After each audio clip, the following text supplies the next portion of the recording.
Youngblood, I want to start this by saying that while a lot of my vids lately have not been scripted, this one is, mostly for the same reasons yours was, and I want to wrap this up as cleanly, quickly, and efficiently as I can. Also, while this is a response to your video specifically, I'm not just addressing you. A lot of what I say goes out to others who have gotten caught up in all this crap lately.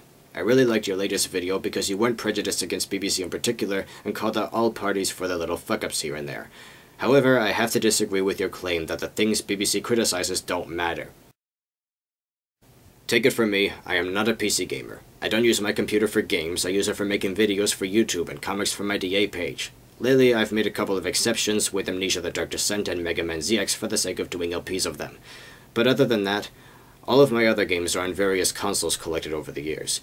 If only because of that, I'm a console gamer pretty much by default. Some may not think it's that simple, but that's how I see it. However, I have a grievance with what a lot of companies like Capcom are doing, spamming DLC and whatnot. I don't like how people are acting like we're not entitled to having a complete game and should be grateful with whatever little we get, like games are some precious resource we're always starving for, and are lucky to have it all to begin with.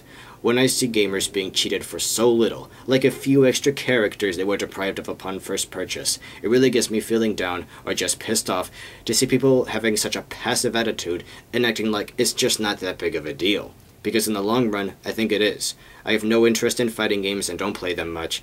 I don't play shooters like Call of Duty, and I have yet to get any of the Mass Effect games, unfortunately for the latter.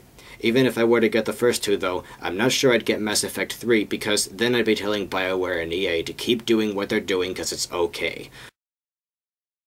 Bottom line, I'm not trying to tell people how to spend their money or that they're stupid for spending it this way, but they need to stop pretending that there isn't a problem, let alone that, oh, there's always been a problem and it's getting worse with DLC, and come to terms with the simple fact that by purchasing these games, they are inevitably shortchanging themselves by ultimately supporting companies like Capcom for giving them less for more.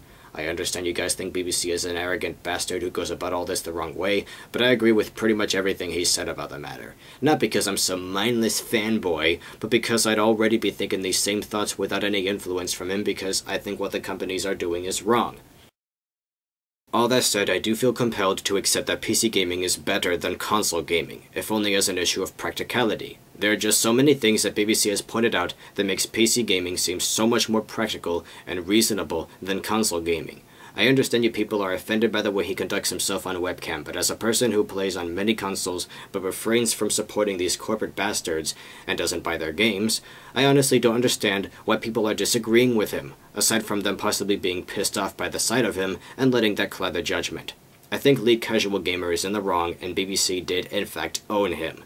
Not trying to attack him specifically, but his video, at least from my perspective, amounted to little more than a contrived, glorified silencer argument that propagates this destructively passive attitude that no one should spread awareness of what these companies are doing, because it's apparently impossible to put them in a negative light, and the mention of their name will inevitably attract more customers. If it's bad to make an effort to call them out on their bullshit, then what are we supposed to do? Anyway, I've said pretty much everything I set out to. I'm not trying to participate in a pwn contest or whatever, but I am tired of people trying to shut up anyone who wants to object to what Capcom and other companies are doing. We shouldn't encourage them to give us less and less for our buck. If we give them a little leeway, they're just going to keep taking more and more.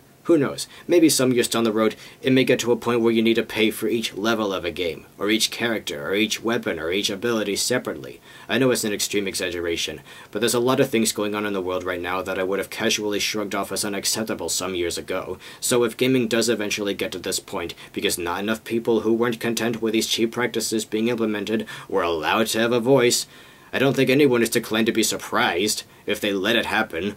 I think it's important for people like BBC to spread awareness of it. If you don't like him proclaiming himself as the voice of all true gamers or whatever, fine. But come on, he's right. You've all but admitted that yourself, Youngblood.